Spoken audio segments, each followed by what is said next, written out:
સો કેમ છો મિત્રો, આજે હું વાત કરીશ વી લુકઅપ વિશે. ઘણા બધા મિત્રોને વી લુકઅપ કેવી રીતના યુઝ કરવાનું હોય છે તેનો ખ્યાલ હોતો નથી. સો આજે આપણે એ શીખીશું કે વી લુકઅપ કેમ મારવામાં આવે છે અને એનો યુઝ કેવી રીતના થાય છે. So let's start. સો મિત્રો, આના ઉપર આપણે ડેટ ઓફ બર્થ લાવવાની છે, જે આ મેન શીટ છે આપણી એના દ્વારા. સો અહીંયા આપણે મારીશું VLOOKUP is equal to V lookup.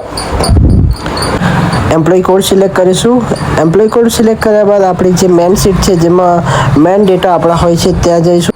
ત્યાર પછી જે મેન શીટ છે આપણે તેના એમ્પ્લોય કોડને સિલેક્ટ કરીશું અને જ્યાં સુધી આપણી ડેટ ઓફ બર્થ ના આવે ત્યાં સુધી આપણે લઈશું. તો આપણે જઈશું ડેટ ઓફ બર્થ સુધી અને નીચે ડ્રેગ ડાઉન કરીશું. તો આપણે આખું જ ટેબલ સિલેક્ટ કરી લઈશું અને પછી આપણે લખીશું કોમા 3 કેમ કે 1 2 3 જે 3 કોલમમાં છે ડેટ ઓફ બર્થ એટલા માટે. ત્યાર પછી 0 લગાવીશું કોમા કરીને. 0 એટલા માટે લગાવાય કે ટ્રુ વેલ્યુ આપે છે. પછી બ્રેકેટ ક્લોઝ એન્ડ એન્ટર. તો આપણે તમે જોઈ શકો છો કે ડેટ ઓફ બર્થ અહીંયા આવી ગઈ છે.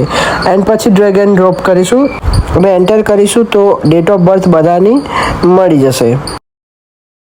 જો મારા રેગ્યુલર વિડીયો જોઈ રહ્યા છો તો પ્લીઝ કોમેન્ટ કરો કે તમને નેક્સ્ટ વિડીયો કયા ટોપિક પર જોઈએ છે, તો મને પણ ખ્યાલ આવે કે મારા વ્યુઅર્સને કયા ટોપિક પર વધારે ઇન્ટરેસ્ટ છે, તો હું એ ટોપિક પર પણ વિડીયો જલ્દીથી બનાવવાનો ટ્રાય કરું.